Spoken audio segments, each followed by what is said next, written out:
Are you a business owner looking for real advice and input? You're in the right place. From concept to launch to growth, funding, and beyond. Welcome to Startup Hustle with your hosts. One once sold a business for $150 million. The other, the author of $1 Million Bedroom. Here are your hosts of Startup Hustle, Matt DeCoursey and Matt Watson. 1, 2, 3, 4, 3, 2, 1. 'Cause no one can do it like we do it, like we do it, like. And we're back. Another episode of Startup Hustle. Matt DeCoursey here with Matt Watson. Hi, Matt. What's going on, man? Just living the life of quarantine. How about you, baby? I'm hiding in my home office. Well, yeah. Are you embracing family distancing? Yes, they are all outside riding around in the driveway like banshees. Nice. I guess this is what we call homeschooling now. Now, keep in mind, while rubbing is racing, according to all of my sources, you definitely don't want to be riding that close to the car in front of you right now. But you know, speaking of things that are super fast and super great, with us today we have Kyle Fitzgerald, who's the CEO and co-founder of Life Equals, the producer of the Superfood Shot. Kyle, what's up? Hey guys, how's the Matt's doing today? Everybody pumped up to be working at home, way too close to our children? I have a new appreciation for why people wear yoga pants. I feel really, really good. Yeah. Oh, I'm like, just saying. You know, ever since we turned off the recording on this, I mean, I'm just going to let you guys imagine. Well, Kyle, you know, obviously the world's changed quite a bit for all of us recently, and I'm sure that's affected your business. You know, first off, thanks for taking the time to come visit us for yet another episode of Startup Hustle. Today's episode is sponsored by Fullscale.io, helping you build a software development team quickly and affordably. Now, those of you listening know that I love it when you're interactive, so I want you to go to superfoodshot.com so you can learn more about what we're talking about, why we're talking about it. Kyle, I'm going to go ahead and hand the mic over to you. I'm going to like to get a little background on the Superfood Shot and Life Equals and how you turned into a purveyor of high-powered food products. Oh man, high-powered. They call those superfoods, really. I mean, that's the word, right? So Teach us stuff. Teach us stuff. Well, it's kind of interesting to be doing this in the midst of this corona outbreak, and I think it's really thrown the general population into real clarity on their diet and their preparedness not to be sick. So the immunity aspect, you know, of your diet is mega important, and it really centers around fruits and vegetables, which is our world. So it's been a long journey to get here. We've had a startup for a number of years. We started with a line of vitamin products. We did Spark Lab, which, Matt, were you involved in Spark Lab, the business accelerator here in Kansas City? Yeah, and by the way, if you guys hear me eating, it's just I'm eating elderberry the whole podcast. Yeah, That's elderberry. Good. Yeah, just in case. You should try our elderberry shot, our immunity shot. Just 2 ounces. Boom, put it back. There we go. So we did. We'll put that on the list with the juiced fast, Matt. Can we do the juiced fast with only superfood shots and make it not feel as juicy? Dude, anything with elderberry in it right now is probably flying off the shelves. Oh yeah. We'll get to how we're doing now, but it's been. I was going to say, can we do, what is an elderberry? I've never even heard of an elderberry. Is that like a really old berry? You're going to die because you don't know. You're going to die because you don't know. Number one. Number two. No, I'm not, dude. Because I've been locked in my bubble here, man. I've taken the world virtual, man. I'm living the dream. That's the ironic thing about pulling your kids out of daycare is this is the only time that they haven't been sick. Oh, They're not true. in the petri dish, right? Like our kids are great. They're totally healthy. Nobody's sneezing. It's been great. That's true. But then at the same time, you have to be quarantined. If you have small children like Watson and I do, then you are guaranteed to have moments of mixed emotion about the world, the safety of the world. You're like, maybe I'll just take a chance. That's right.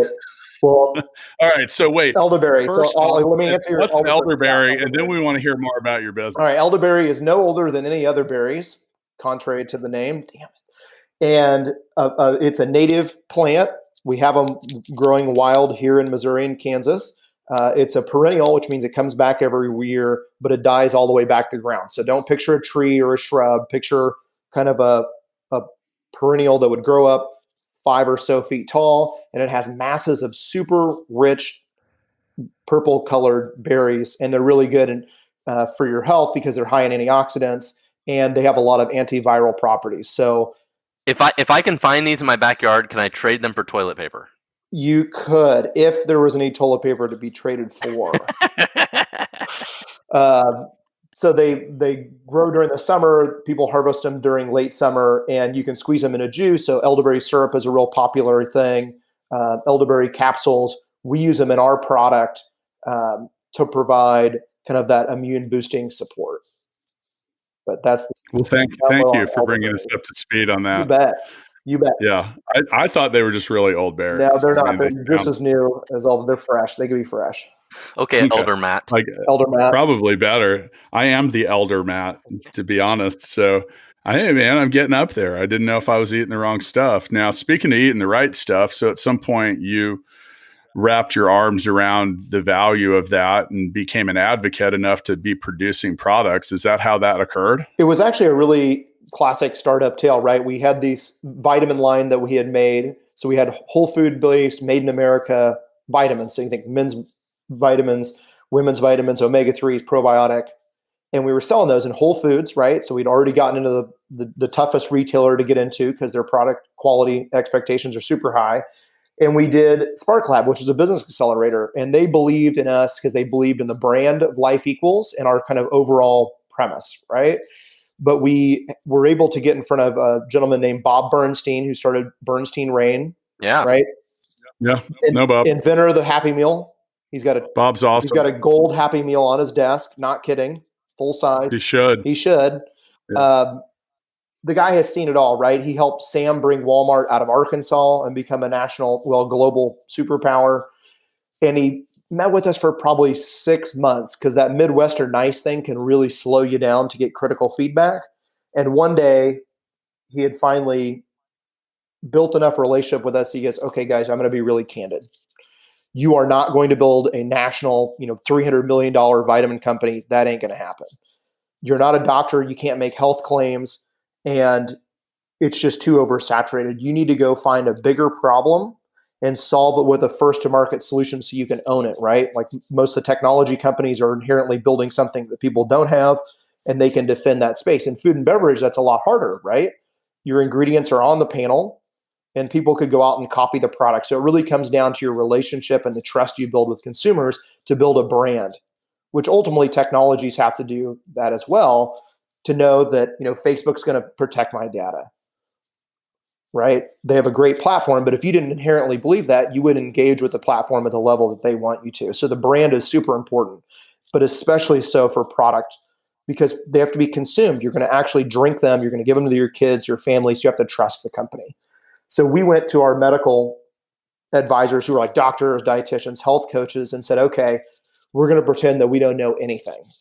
What is your biggest problem that you as a medical professional see more than anything else?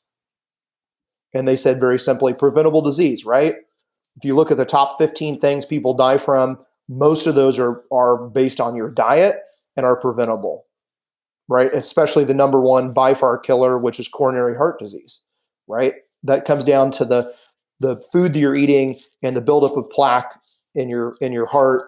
And that's what's killing more Americans than coronavirus most likely will kill. In 1 year, they kill that many every single year. So if you looked at 300,000 Americans dying from heart disease every year plus, that should be making way bigger headlines than what we're seeing now. But this is a lot more scary because we don't know what's going to happen.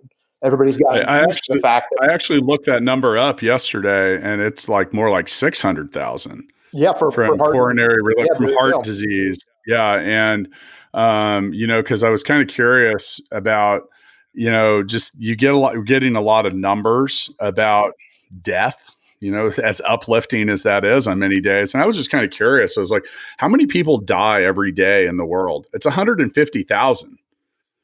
Yep. Think about that. Yep. That's a huge population, gone, and then the next line down, I was like, well, what's really getting them? And that number I just stated was just in the US. Yep. So, then the next following thing was unintentional injury, meaning could be anything, like falling off your deck and breaking your neck or something crazy like that. But it was like a quarter of that. So the heart related disease, and my father's gone through quite a bit of that stuff, and it's definitely a challenge. So, well, we commend you for doing something healthy. Now, there's something about Bob Bernstein and Matt Watson that they have in common that you might not know, Kyle. Do you want to guess man. It's a very prestigious award, but it's not a leg lamp like Christmas Story. Oh man, I don't know. Let's hear it. They were what was the organization's name again, Matt? I think it's from the Entrepreneur Exchange, which is kind of a local community, nonprofit sort of just local group of cool people that get together once a month, once a quarter around here, and they do different events. They actually do some really cool events, and so it was an event by them called Meet the Masters. Yeah, and I guess they give away these Masters awards every other year. And Matt was in the last graduating class there with Bob Bernstein, some of the leaders and founders of Cerner, Terry Dunn of J.E. Dunn Construction. Who else was in there, Matt? Was the jewelry guy there? Maybe. I think the Good Sense guy was too. Yep, he was there. Yeah. But at this event, which is at Sporting Park, you get, if you go and you attend, it's really interesting. I went because all I do is follow Watson's award-winning path, and the kid's got a trophy case, man. What can I say? Like Jordan and Pippen have a handful of rings, and then there's Watson, right?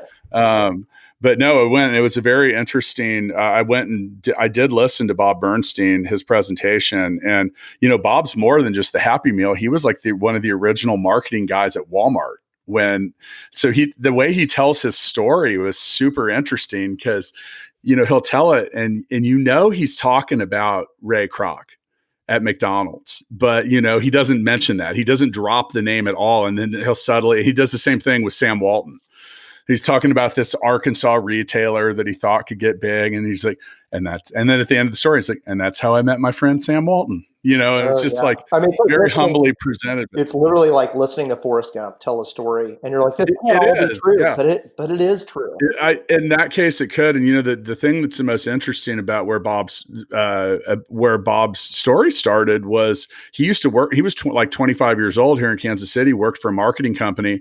Was riding the elevator up one day and had made a comment to the CEO, and the CEO kind of made a kind of shitty, snide comment back to him, and he's like, "Man, I don't think I want to work here anymore." So he quit, and he was trying to get a job trying to get funded for his startup, basically his marketing company, and couldn't get a loan from anyone. And then did finally get a banker to back him. That guy ended up being the CFO for Marion Merrill Dow Labs later for Kaufman. And Bob said the guy just believed in him, and I think he got like a $2,500 loan or something like that. Isn't that unbelievable? I think about that. And getting a loan from a bank for your brand new, fresh startup that has no history. So now, speaking of which, you guys have raised a little money along the way. You want to give us a little info about that and maybe how that process went for you? Yeah, absolutely. I mean, back in the vitamin days, the only money that we had raised was like the $16,000 or whatever Spark Lab gave you. So I convinced my co-founder, because I was the only full-time person at the time, I convinced him to quit his excellent job that was very well paid to come split $16,000 with me for an entire year. We didn't think it would take that long to raise capital, but it was rough. I mean, and this was 2014, right? So this is pre-balance. Really rough talking to angels. We almost did a deal with Bob Bernstein, but he's kind of a command and control investor, not a small check kind of guy, and really loved him, but we just weren't at that point with the business. But they really taught us how to put together a pitch deck and tell a compelling story in the right way to investors, right? And in that year of Spark Lab, we learned how to identify investors who would actually write a check, who would have the financial resources to write a sizable check, and then who would be interested in what we're doing. And that took a long, painful time. And we had 3 different deals fall apart that were just gut-wrenching. And we were literally 2 weeks from running out of cash because we were an inventory business. We had to buy stuff to sell to other people. And we had put in $60K of our own money. And I'm like, it's enough. We are done. Did 2 weeks, December 25th on Christmas. We are done. We are done. And we had one deal fall apart. And then we had two angels who finally wrote us. One check was $100,000. One of them was $50,000 on December 12th of 2015. And that gave us the breathing room to rebuild our e-commerce site in-house, to come with our brand ambassador program, which we crowdsourced all of the customer-facing sides of Balance the Superfood Shot and ideate that product. $150K. We used it for a whole year to figure out how to build that product. And that was just such a huge turning point. So since then, we've raised about $4 million from some really strategic, mostly angel investors, but now getting into the venture capital funds. And it's been really enjoyable to have the resources to build a brand and try and build it the right way. What's something that you learned? You mentioned learning how to tell a story that compels investors, and I think I think the story of the business is something that those raising capital or those just trying to do they often leave behind, and they get stuck on, hey, here's a graph and here's this and here's a bunch of features, but not talking about the benefits of what the product do. Like, what did Bob or SparkLab or any of those people are experts at that kind of stuff. So what's a big takeaway that you got from that? The best person that taught me how to write a business plan and to do a pitch deck, because you write the pitch deck and then you write your business plan off of that, is the way that she said it. But it was Michelle Wiegand, who is an amazing woman who has helped a lot of startups. DJ Good, I think, worked with her back in the day, raising some capital. But her mantra about a business plan was basically lots of pictures, no paragraphs, bullet points, and very few full sentences. Like, people are not going to read it. Yes. I've raised $4 million, and I can't say the last time somebody read a business plan. Nope. Thank you. It's crazy. Thank you. Same boat. And so the pitch deck has to be big advocate of the one pager. Yeah. Yep. I mean, yeah. You got to have a sweet executive summary. You got to have track record, and you got to be able to tell that story. So the person who's telling it has to know how to speak to a crowd, right? They have to meter their voice. They have to show some excitement and bring a little bit of that brand appeal and live that brand. So our brand has a very specific feel, and I want the investors to feel that in the pitch deck, in the handouts, in the product, everything that we do. I'm super lucky because my co-founder, Chris Thoey, who's our COO, did all of our graphic design, right? The guy's just a total genius when it comes to that. So our pitch deck and our products look like we're a $300 million brand, although we're not yet. Well, and from my experience, when we're talking about angel investors, the more due diligence they do, the least likely they are to invest. Yeah, that's probably true. Yeah, usually the ones that invest are like, yeah, I like you, Kyle, and I like this. I'm in. If they spend like hours digging through shit, they don't invest. Well, you just tell yourself why not to do it. Yeah, it's crazy. Now, obviously, you're dealing with a VC or something like that. That's a different deal. But angel investors, it's usually an emotional decision. Yep. We like to say they bet on the jockey or they bet on the horse. If they feel like they're getting both, then it's an easy bet. Yeah. So yeah, and but the story and what you talk about. And by the way, I want to give you a real thumbs up here because you mentioned something like the visual acuity of what you're doing. Like, are we a $300 million brand or do we operate out of my mom's basement? Because that's the beauty of e-commerce and having it doesn't have to be over the top. But your website, when I look at it. And it's done really well, and it looks the photography's great, the product imaging's great. I love the idea that the highlight on the word balance, and just like that whole idea of that, and that's something that I think a lot of people strive for. I wrote a book called Balance Me once, so I understand like the need that people feel for quote balance in their life. But when I look at your site, I wouldn't be able, if I had to pick between whether this was quote in someone's basement or just, a big box food product. I mean, especially down at the bottom, you can see Whole Foods and Natural Grocers, Hy-Vee, and some other big chains, and it's presented well. And I'm a big you always hear me saying you got to look like you're in the business of whatever it is you say that you do. Yeah, absolutely. I think too many people overlook that, and then the story, I'm sure Ruby Jeans. Mm-hmm. Yeah. Chris, great guy. Yeah, he's got the whole story with his grandma, and she's like the logo and stuff like that. And that's the whole point, is like, when and where did that story come from? And I mean, we've told our own stories here on the podcast, and that's also a big part of the business that we run at Full Scale. Just saying, like, hey, the story is so much of this was created out of things that we thought we would need or want as business owners ourselves. So that story goes a long way. So good job there. Yeah, your guys' website is beautiful. Hey, thank you. We look at it and think, God, we've got to do a total redo on this. It's getting we're just really I think it looks good, but I think it's a good position to stand in, though, like always challenging, as long as you're not over tinkering. That can happen too. Telling the story quickly is so massively important. So if you looked at our pitch deck, and maybe Matt, you've probably seen it because you've probably been in some of those pitches before. It looks just as good as the website, right? It's just super polished, and we have to tell our story as quick as possible, right? I don't believe in a 10-page pitch deck because we're a brand, so we're telling a different story visually. But in 12 minutes, I'm going over like 25 slides because I want them to see and feel and understand the brand. And then I'm not reading the slides, I'm telling the story. Because the story for us is medical professionals know that preventable disease is the problem. Preventable disease is caused by diet. People need more fruits and vegetables. Balance a superfood shot.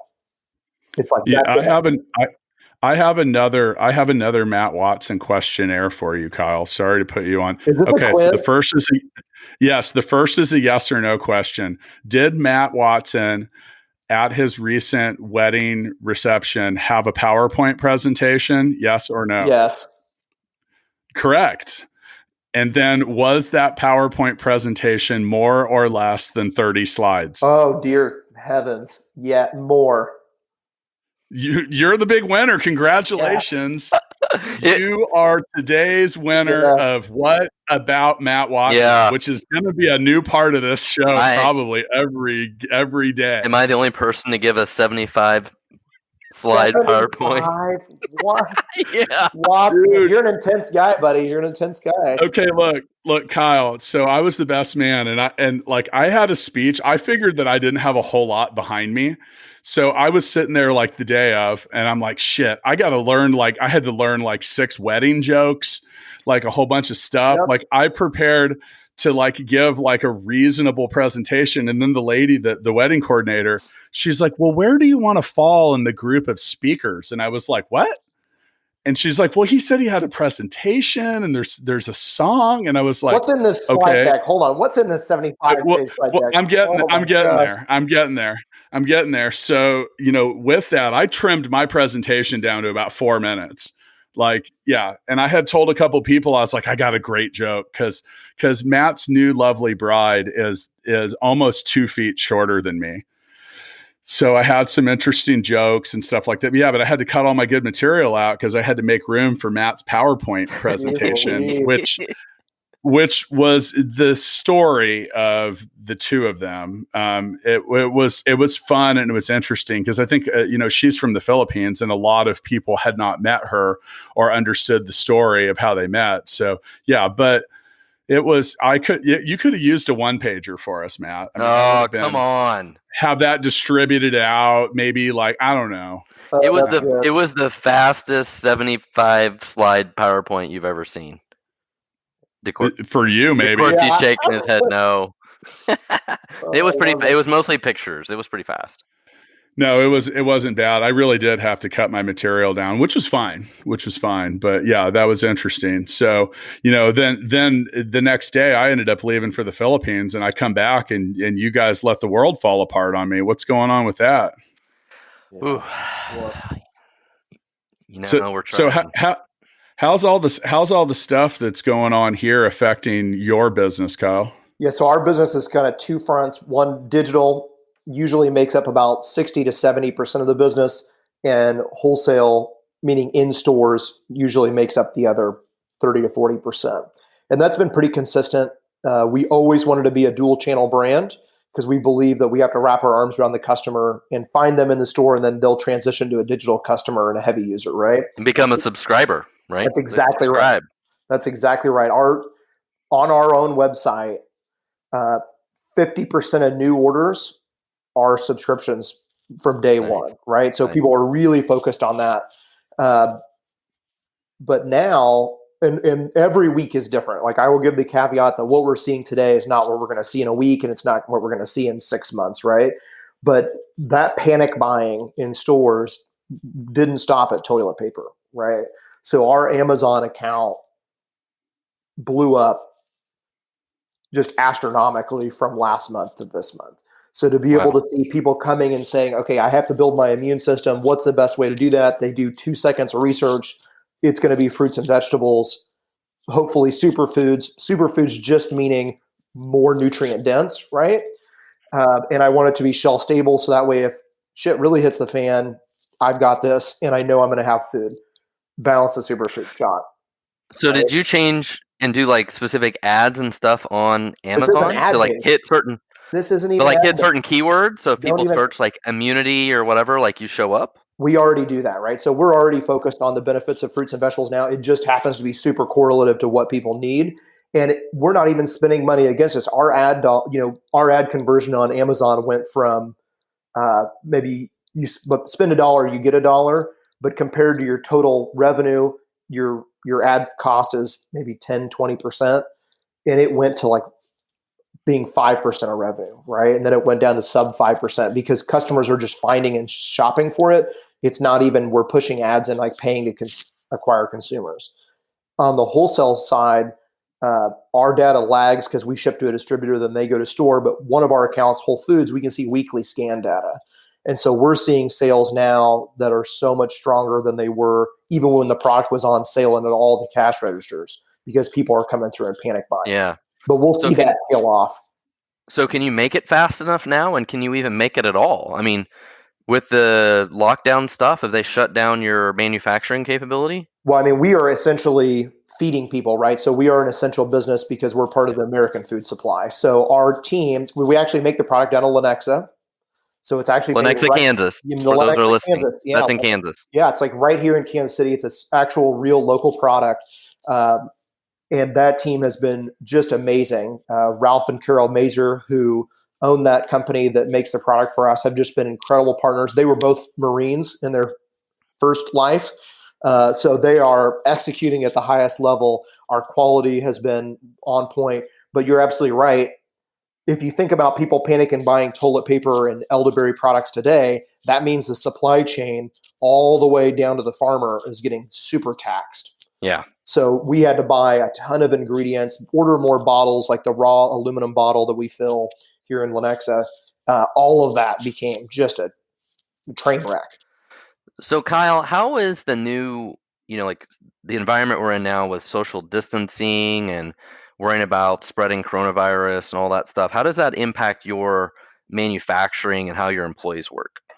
Yeah, absolutely. That's a great question. So we are kind of a good manufacturing practices approved facility. So we meet those guidelines, which means you're kind of at the highest quality standard, and we're organically certified. So we have the FDA comes in and does reviews. So we already have a very strict process for how to handle team members who are working on the product. Picture someone wearing, hairnet, glasses, a face covering to make sure nothing's getting in the product. At the end of the day, we have a product that is pasteurized for 10 seconds, right? So when it goes in the bottle, it's totally safe. There's no bacteria or anything in there. And that's kind of half of what makes it shelf stable. So now thinking about this coronavirus, team members, as they come in, are getting temperature checked and checked for symptoms and kind of given a questionnaire as they come in for the day, every day. And then when they go on the line, people are naturally spaced about 6 to 10 feet apart anyways, because the machines are doing most of the packaging work, but really focused on safety and knowing that everything that's in the bottle is absolutely safe. So it sounds like the product, because the product is cooked or pasteurized, there's really no risk to the product anyways. No, yeah. Did you really have to do any real changes to just how your employees interact with each other? Sounds like they're already wearing a lot of protective gear. They don't work super close together anyway, so not too big of a change. It's just my wife is a physical therapist, so she's still seeing patients because she sees people post-operative that have to have physical therapy care, and it's the same thing for them. They're temperature checking them. They have to wash their hands when they come in. They're doing a questionnaire. Have you been to these many places? Do you know anybody who's sick? Tell me about that if they are. And so checking people in was not a thing that we had to do before. Okay. Now that is a real focus to make sure that we're limiting that. And this isn't a huge production yet. We make this kind of in a boutique batch of about 5,000 bottles at a time. So this really is a local craft product. Now we're just having to do a lot more sessions of that because the volume has went up, and we'll see how it will go. I mean, those sales could go away if there's a consumer slump. Anything could happen, and that's the tough thing about being a startup, right? You're a small brand, you're a small boat in a very big, now raging ocean. So those seas can be rough. Well, that's the thing, is you have the risk of inventory, right? You're like, we're going to go make 100,000 bottles of this stuff because it's selling like crazy. And then 2 weeks later, nobody buys it anymore. Yep. Or the sales go way down, right? Yep. And then you're stuck with like 6 months of inventory or something. Yep, absolutely. So for us, the good thing is 40% of the business is stores.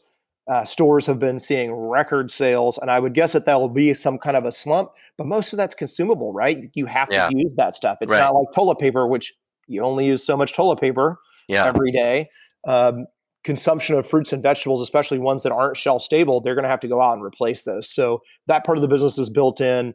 The .com, superfoodshop.com, where we do subscriptions, that's a really stable base of consumers that kind of come back over and over. And so this huge surge in Amazon sales is great, but we're not in it for the surge today, right? So if we were here and we went up and quadrupled our sales, when that comes back down, the question is can we end at a higher place and have the netted new consumers that we leverage the awareness of fruits and vegetables right now? Hopefully you get some new subscribers. Yep, that's exactly right. One of the things that I did a 6-part series called the Corona Diaries recently that was kind of just, I was in the Philippines, stuck for a week longer than I thought I would. And quite honestly, the show's recording schedule was going to lapse. It was difficult to try to record. So I figured I would,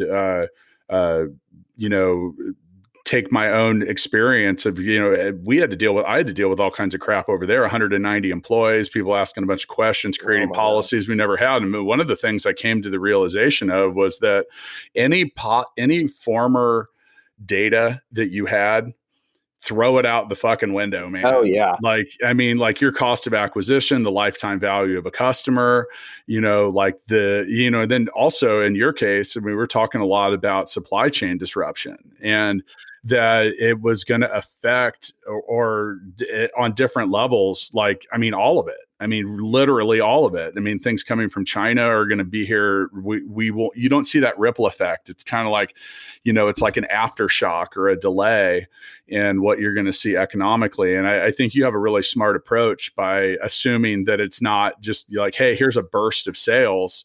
We got to handle that appropriately. At the same time, also not run out of stuff. Have you actually run out?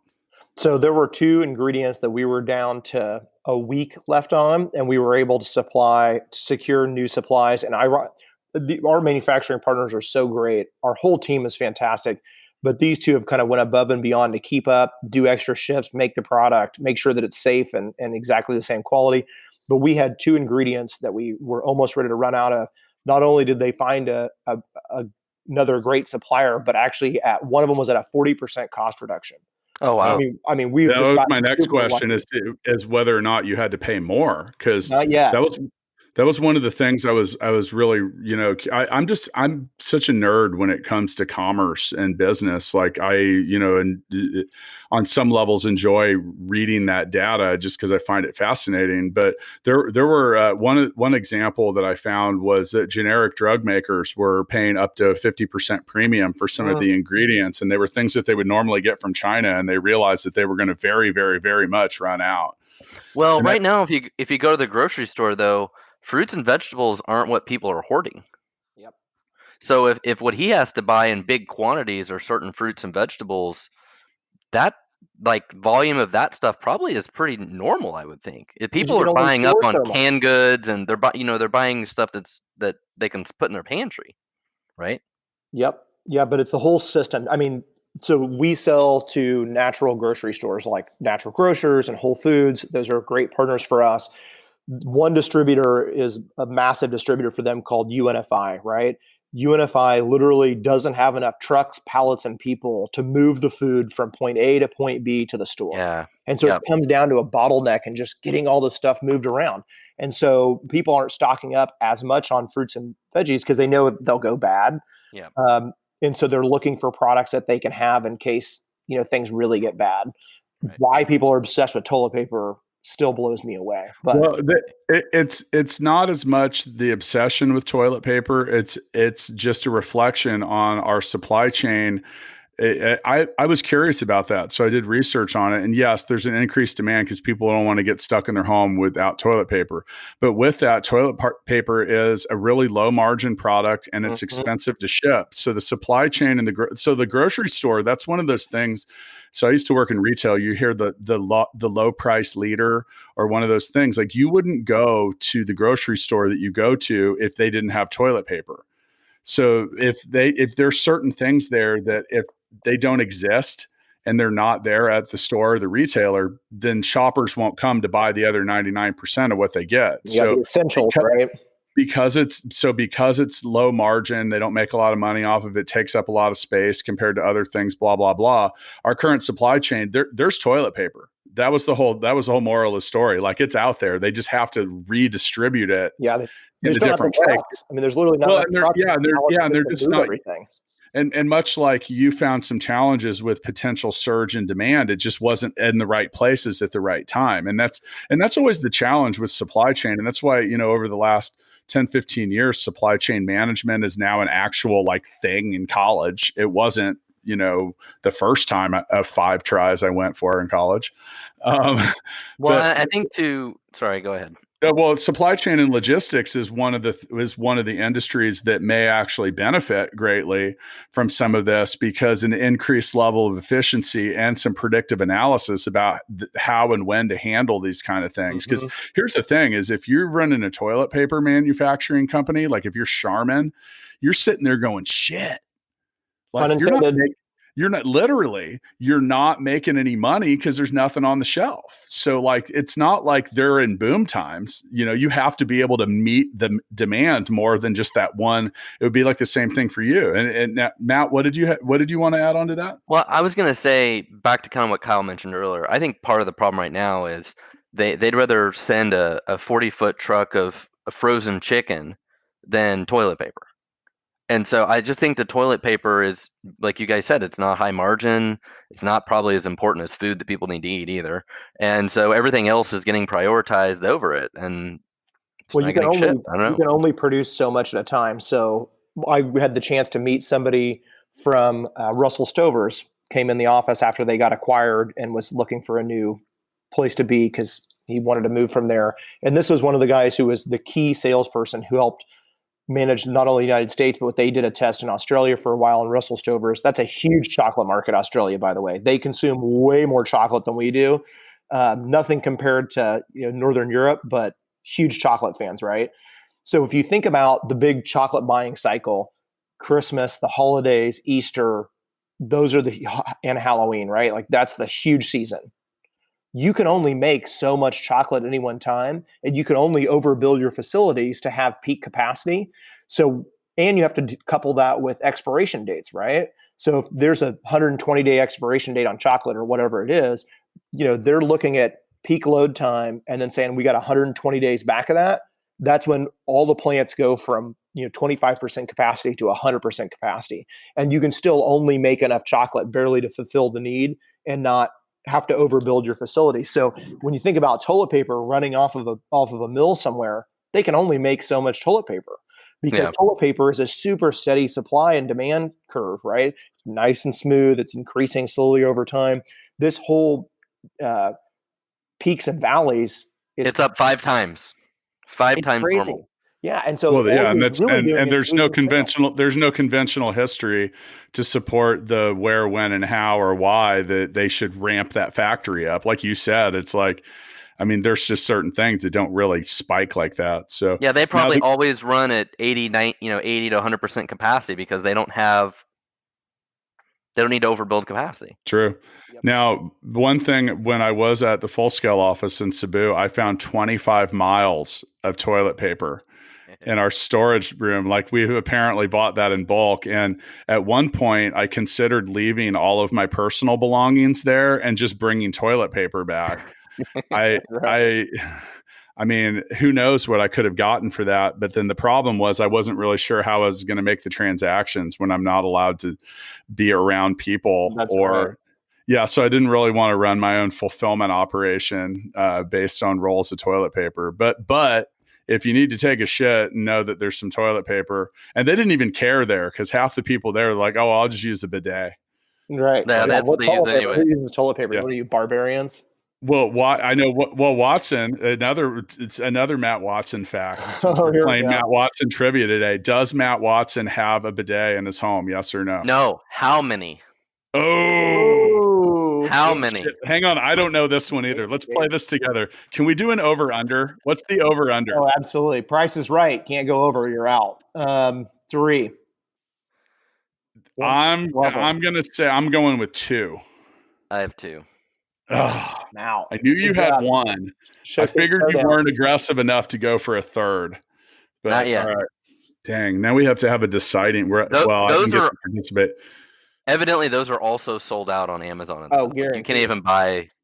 Well, Amazon's now limiting items that are essential to be shipped into the warehouse because, again, they only have so many dock doors to bring stuff in. Yeah. So you don't know if your item is quote unquote essential or not until you go to fill out the shipping request to send them product. And then you Yeah, can either do it yeah, or you can't. yeah. Is that Yesterday, impacting you? No. I mean, we are still an essential Okay. item. They actually featured us on the homepage of their app last week Wow. for their wellness nice. pick, right? So it's Huge. been Yeah, really and cool to see that. we did I know Andrew Morgans, so we did an Amazon update with him this week about how that was affecting Amazon sellers. So just, like, and trying to figure that out. His last couple of weeks have been pretty interesting. As well. Just, I mean, you got a lot of people, like you talk about the supply chain and just trying to, I don't know, what the definition of what's essential. Yep. Wow. Yeah, food. Well, I mean, that's the cool thing about Balance the Superfood Shot. It really is just feeding people, right? And it's feeding people exactly what they need to have at this point. And we are excited and really humbled just to be chosen by people, right? Because you can't reach all those Amazon consumers. You can't place enough ads. It takes the consumer going there, making their own very independent decision on what to buy. And it's been very cool to see that as a Kansas City company, to think that, like, we're feeding America here through our product. That's been really, really exciting to see. So we like to end our episodes of Startup Hustle with what we refer to as the Founders Freestyle, which is kind of your chance to recap anything that we discussed here, give advice, really about anything you want. I mean, we usually try to wrap it around something we've discussed here in the episode. And you're in the pole position on that one, Kyle. So what would you like to say to the world of the startup hustlers out there that have been kind enough to listen to yet another episode of Startup Hustle, brought to you by Fullscale.io? There you go. I think I have 2 separate thoughts. One would be on that pitch deck and speaking to investors and speaking to your customer and speaking to your team. It's everybody that your company speaks to. You need to tell your story and tell it very consistently and very clearly, right? It starts with your company values and why you're here. It transitions to how you're going to do it, and then what you're actually doing, right? The why, how, what that Simon Sinek is famous for. Telling that message super consistently to all your stakeholders who work for you, invest in you, or ultimately buy your goods is mega important. So, and then on the other side, just about health and wellness, right? Michael Pollan said it best: eat real food, mostly plants, not too much. So for me to add to that, I would say focus on eating real food, specifically a plant-based diet. Fruits and veggies are the cure for all of your life, especially now. but it comes down to drinking water, exercising, and living. It's really simple. People overblow this. They have crazy diets, keto or paleo or whatever it is, right? Real food, mostly plants, water and exercise, and get some sleep. Master Watson, you're up. We've been talking a lot about who's a winner and loser in this pandemic, and it's great to see that you guys are a winner. That's amazing, and hopefully, I think the subscription part of your business is probably the coolest, right? And that recurring revenue you get from it, and I really hope for you guys you end up with thousands of new subscribers that then kind of create improves the base of that recurring revenue for you. So that's super exciting, and congratulations on that part of it. I mean, it's a shitty thing for the world at this point, but it's great that you guys end up being a winner in this deal. So yeah, well, we're just humbled that we get to help people, right? That's the only way to look at it. We're just here to help people, and if people find the product and choose it, more power to them. That's awesome. Yeah. Absolutely, and when we get done recording, I'm gonna go look for some elderberry behind our house. Go find the old guy, and wherever he's picking berries, it's probably elderberry. To kind of wrap things up, and once again, Kyle, thanks for taking time out of your busy schedule. For those of you listening, go to superfoodshot.com where you can become a subscriber. I think I'm going to as well. Overall, I think I really want to wrap this up with true support for what you said about your brand message. People want to overthink this, and there's actually like the Story brand was, I don't know if you've ever read that one, but it's similar to all the things you mentioned. It's like, tell the backstory of your company, the problem that you're solving, sometimes the villains that you're overcoming, the what you've learned along the way and why you're the leader. And, and then there's even some form of celebration or ritual in the end. And in your case, that ritual or celebration is the subscription. And, by following that brand message, like there's a backstory. You talk about, hey, we used to make vitamins. We realized we could do something more. And, you go through it, and branding can be simple. And if you can't explain your brand, like at Full Scale, we help people build development teams quickly and affordably. That if you can't explain what your business does in a breath, then you've either overthought it or you've overcomplicated it. And much like, the other Matt, and you have acknowledged, like, it's not about a 60-page business plan. It's about a concrete story that is fast and easy. So, if you can't get through it quickly and you can't tell that story, I'm sure both of you have been to startup events and different things. You talk to someone, you're like, well, what does your business do? And like 5 minutes later, you're still sitting there going, what? I don't get it. That's what you need to avoid. Yep. Because people stop listening after about the 60th second, if not sooner. So overall, and I also want to commend you for having your business in a position to do something useful amidst chaos. I think that's one of the really cool things about America and capitalism and startups and entrepreneurship is the ability for, private industry to really step up at these times. And I think it's really cool what you guys are doing. And once again, those of you listening, go to superfoodshot.com and sign up, get healthy, maybe slow down order some stuff other than elderberry first. I just did it. You did it? I just went and ordered 24 of the immunity ones because Boom. I think especially, I think now's the time. So I just ordered some. Cool. There you go. That's a free endorsement from Master Watson. We'll probably have to do a follow-up episode because I'm going to find out when those are delivered. And you know how people are doing like the chug challenge? That's right. Hey, by the way, that's funny. There is a quarantine. There is a quarantine beer chug community that someone in Kansas City started, and it's got near 200,000 people in the room. Have you guys been invited to that? Virtual happy hours are the rage. Virtual happy hours is where it's at. Oh, virtual, happy hours. That's what I'm saying. But and this one, it's like a chug challenge. So Matt, I think you're going to have to join that group, but do it with a superfood shot, and maybe I'll do it with you. We'll do it remote. We'll have there we go. We'll both get on one side of the screen, and that's as close as we can get. Anyway, guys, pretty easy.